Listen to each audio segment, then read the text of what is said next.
Kada je u pitanju populaciona politika, Raški okrug, pa i sredine o kojima smo danas konkretno razgovarali, Kraljevo, Vrnjačka Banja i Raška, imaju, nažalost, još lošije demografske indikatore nego što je to na nivou Srbije. Vi znate da se u Srbiji na 1000 stanovnika rodi 9, a nažalost 9 beba, a nažalost umre 15 osoba, nešto preko 14. U Raškom okrugu i u jedinicama lokalne samouprave o kojima smo pričali, rodi se manje od 8 beba, a umire u proseku 16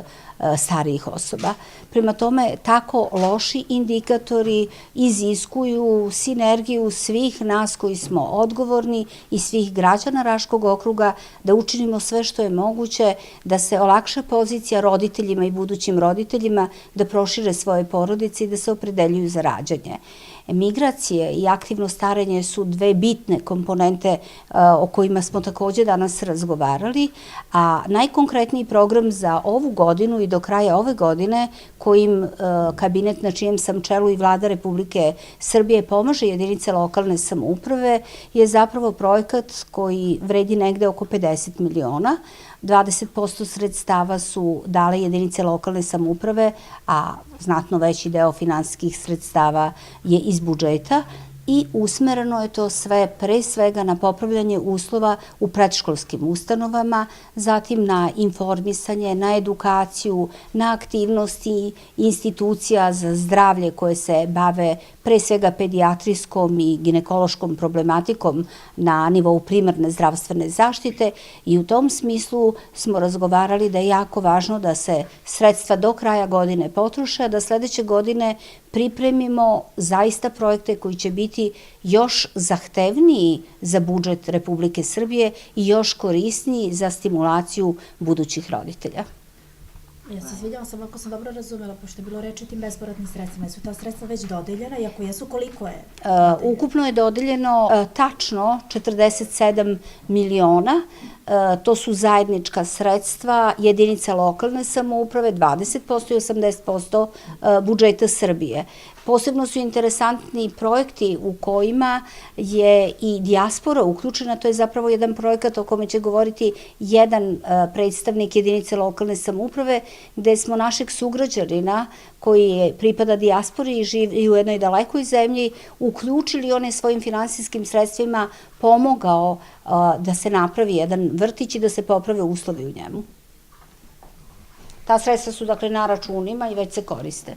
Izrazim veliku zahvalnost što smo jednim klaster projektom opštine Vrnjačka Banja, opštine Raška i grada Kraljevo uspeli da dobijemo blagonaklonost i dobru ocenu od strane ministarstva i da dobijemo sredstva za projekte gde smo mi smatrali da su oni najneophodniji. Kao što je već rečeno, projekti su u domenu podizanja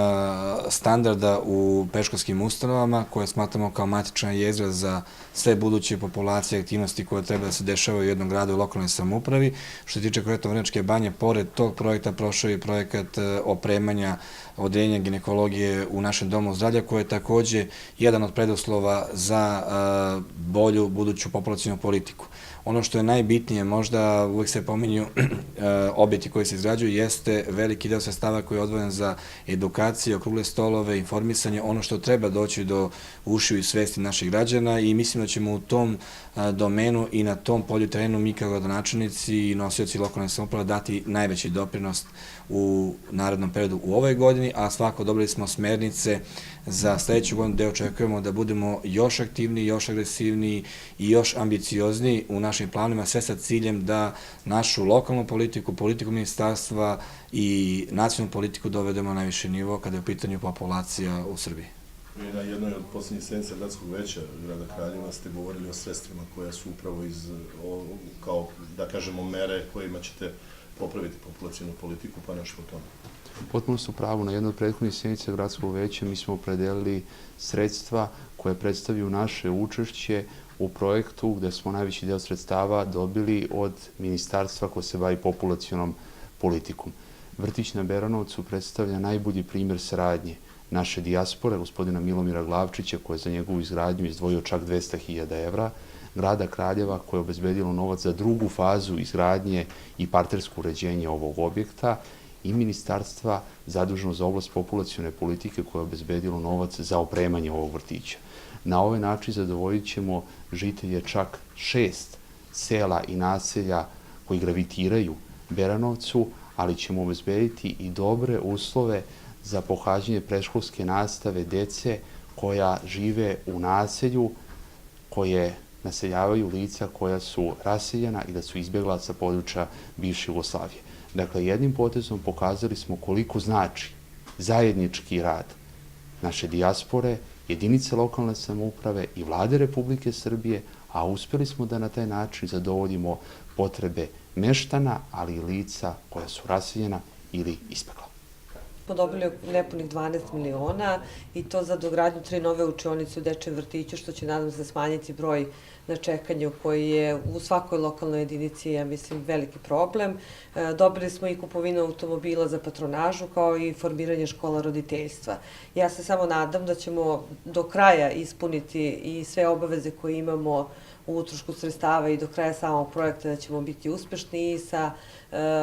dve lokalne, to je sa gradom Kraljevo i sa opštinom Vrnjačka Banja nastaviti i sa vašim ministarstvom nastaviti ovu saradnju i da ćemo pratiti dobar trend i iskoristiti projekte koje vaše ministarstvo nudi.